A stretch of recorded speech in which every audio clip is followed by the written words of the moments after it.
Matapos po ang maayos at matagumpay na kanilang unang art exhibit na ugnayan ng sining at teknolohiya at Don't We Now Our Gay Apparel, magkakaroon naman ngayon ng Simeo Inotech ng kanilang kakaiba at kaabang-abang na group art exhibition. At para bigyan tayo ng detalye tungkol dito ay makakasama po natin ngayon dito sa studio ang Center Director ng Simeo Inotech na si Director Leonor Briones.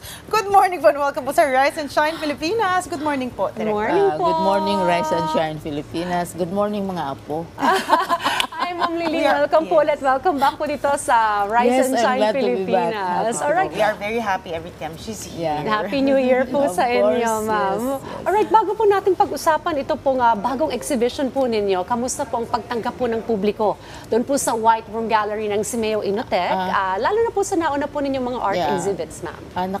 Pangatlo na itong exhibit namin. Palagi namang sell out at saka talagang ang response ng public is very enthusiastic.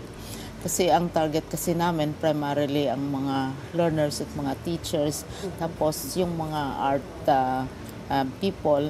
At saka gusto nating i-emphasize, dahil ang Inotech, well known for its innovation and technology. Talagang nangunguna yan, more than 50 years na. At saka it is an international organization. Pero ang gusto naming emphasize, na hindi natin ihiwalay ang technology at ang humanities. Yes. So itong third set of exhibits are by performing artists na kilala sila sa sining, sa theater, sa musika, pero nagpipintura din, nag-sculpture din. So para rounded up ang natin, hindi lang yung hiwalay yung teknolohiya, hiwalay yung yung humanities. So united yan at saka gusto nating ituro sa mga bata. Sorry, nag-lecture na naman ako. Pero it really makes sense kasi lalo na ngayon, lahat AI and lahat very technology savvy na. So parang kumbaga talagang it makes sense na i-merge niyo po yun. Ma'am, bago po ninyo exhibit ay pinamagatang Screenscapes. Ano po ang layunin ng exhibit na ito at paano nagsimula po ang idea para rito? Oo. Ang Screenscapes ay combination ng dalawang words. Screen, these are people who are performing artists na kilalang kilala sila, recognize sila. Tapos yung scapes ay landscapes. So, they're also artists in their own right. Nagpipintura, nagsisculpture, nagra-write ng poetry, aside from being popular screen personalities. Kaya screenscapes, landscapes produced by screen people who are recognized. Very interesting. Sino-sino po yung mga artists na inaasahan po natin dito? Halimbawa si Dran Rebellesa. Of course, ang lead namin, drawer is John Lloyd Cruz. Sila Epi Quizon. At saka mga beauties din like Maria Isabel Lopez, Elizabeth Oropesa, Evangeline Pascual. At saka ang guest of honor is Ricky Lee, who is multi-awarded scriptwriter. So itong mga taong ito, they are involved in the performing arts, but they also paint, they also do sculpture. So yun ang gusto namin i-emphasize, na maliban sa public performances nila. Marunong naman silang gumawa ng arte. Nakakatuwa. And very interesting talaga. Personally, I would like to see it. Yeah, of course, you are cordially invited. Kasi sanay tayo na sila ay umaarte, no? Yes. Sa mga pelikula, sa mga programa, pero ngayon yung mga obra nila, yung ating makikita. Yung obra nila will speak for themselves. In line with that po, ma'am, ano po ang mahalagang mensahe na nais niyo iparating sa publiko sa pamamagitan po ng exhibit na ito? Ang mensahe na gusto naming ipaabot sa publiko, lalo na sa ating learners, lalo sa ating mga teachers at saka sa publiko, ay hindi natin hiwalayin ang technology at ang humanities. Yung mga techie, they're also human. At saka yung mga humanistic, alam naman nila yung mga techie-techie dyan. Ginagamit din nila yun sa arte nila. Makikita ninyo sa paintings nila, gumagamit ng artificial intelligence, gumagamit ng bagong teknolohiya din sa kanilang arte. So, combination yan, we want to encourage yung whole person yung buong pagkatao natin. Hindi yung hiwalay. Ito, ikaw teki lang ang alam mo. Or ikaw artista lang ang pagkaalam mo. Hindi, whole sila lahat. Yun ang So parang ano siya, mensahe. progressive take on art.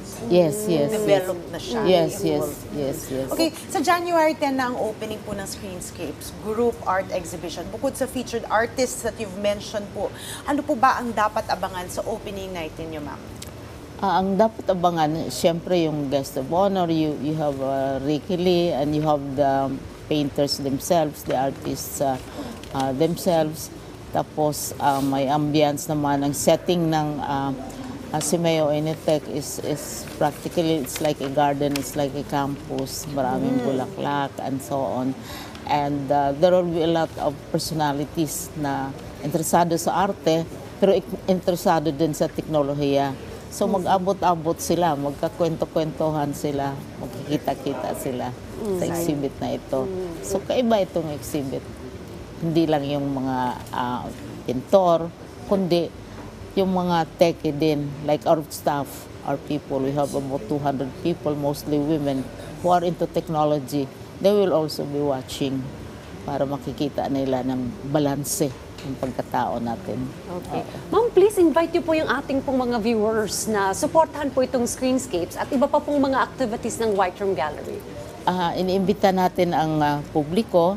Ang focus natin ay ang kabataan at ang mga teachers, pero yung general public invited din dahil ang ating advocacy ay maski techie, nag-appreciate din ng humanistic science activities. Kung maski humanist ka o painter ka o artist ka, ay ginagamit mo rin ang technology. Makikita mo yan sa works ni John Lloyd Cruz na ginagamit niya ang technology very, very clear and very explicit. At saka sa mga pintor, yun. So, iniimbita namin ang publiko para makita itong mga bagong paningin na hindi natin hinihiwalay, hindi natin sinesegment ang bahagi ng ating pagkatao, ating pagka-Pilipino. Thank you. Ayan. Naku, mukhang star-studded itong event ninyo, ha, ma'am? Yes, yes, yes. John Lloyd Cruz. Mukhang exciting ito at supportahan po natin itong aktibidad na ito. Si Epic Quizon will be there, Maricel Soriano, and Roderick Paulate. Yung mga nagsusupport din sa mga artist, performing artists natin, pupunta din sila to give support. Very, very exciting. At congrats in advance na po sa inyo at sa inyong buong team. Kaugnay po ng event na ito. Maraming salamat po sa pagbabahagi po nitong advokasya po ninyo. Former Deputy Secretary, Director Leonor Briones, thank you po at mabuhay po kayo. Gusto kong mabuhay. Oo naman po. That is meaningful to me, really, at 83. Wow. 83. At nakakatuwa na talagang may mga ganito po kayong advokasya na isinusulong Yes, po, ma'am. ayaw nating isegment ang bahagi ng isang tao. Human tayo, pero teke-teke din. Opo. Thank you po, ma'am. Maraming salamat po.